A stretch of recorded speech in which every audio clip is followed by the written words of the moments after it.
오늘 지금 제가 간단한 핵심적인 내용만 했었는데요. 오늘 오전에 박현정 대표가 기자회견을 통해서 그동안 자기가 했던 막말 그리고 성추행 논란에 대해서 아주 강력하게 반박을 했죠. 네, 화요일 날 이 사건이 처음으로 보도가 됐습니다. 그리고 한 며칠 동안 박현정 대표는 정말 우리나라에서 가장 몹쓸 여자 뭐 이런 식의 보도를 많이 당했는데 제가 첫날 이런 말씀 드렸던 거 기억납니다.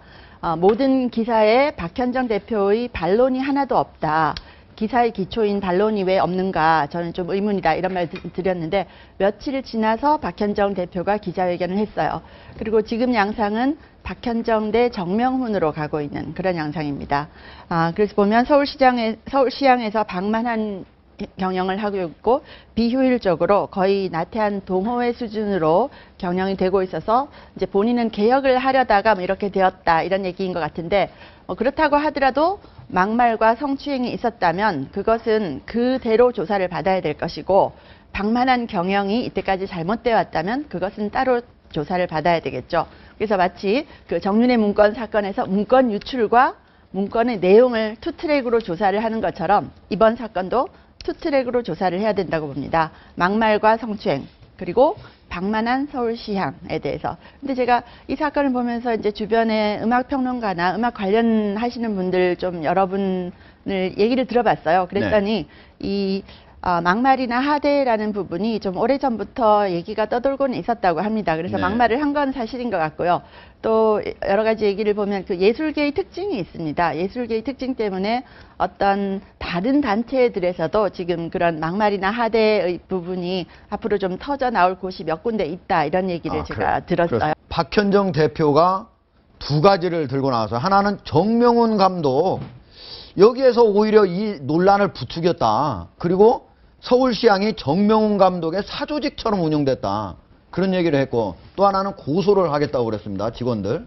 지금 현재 고소는 아직 안 됐죠? 예, 고소는 뭐 했으면 본인이 밝혔을 텐데 아직 고소를 하겠다는 입장만 밝히고 고소는 안 한 것 같고요. 예. 그리고 이제 정명훈 예술감독과의 관계에 대해서는 뭐 주장이 일방적인 주장이 있을 뿐이니까 이 부분은 살펴봐야 할 것 같고 강 교수님 말씀하신 것처럼 이 부분은 사실 그 막말 논란, 그 막말한 부분과 그다음에 그 시향 내부의 어떤 갈등, 뭐 계파가 있고 갈등이 있는지 이 부분은 따로 살펴야 될 부분이고요. 네. 그리고 뿐만 아니라 뭐 그런 부분이 있다 하더라도 내부에서 그 갈등이 있고 뭐 정명훈 감독에 대해서 일정 부분 사실인지 아닌지 지금 밝혀봐야겠지만 그런 갈등이 있다고 하더라도 그 박 대표라는 저분이 다른 하급자들이나 이런 사람들한테 저런 말을 하는 거는 공개된 장소에서 했다면 형법상으로 처벌될 가능성이 있는데 오히려 본인이 명예훼손으로 형법상으로도 형사처벌 가능성이 있다. 뭐 본인이 혼자 방에서 밀폐된 공간에서 혼잣말을 하셨다면 모르겠지만요. 상대가 있고 뭐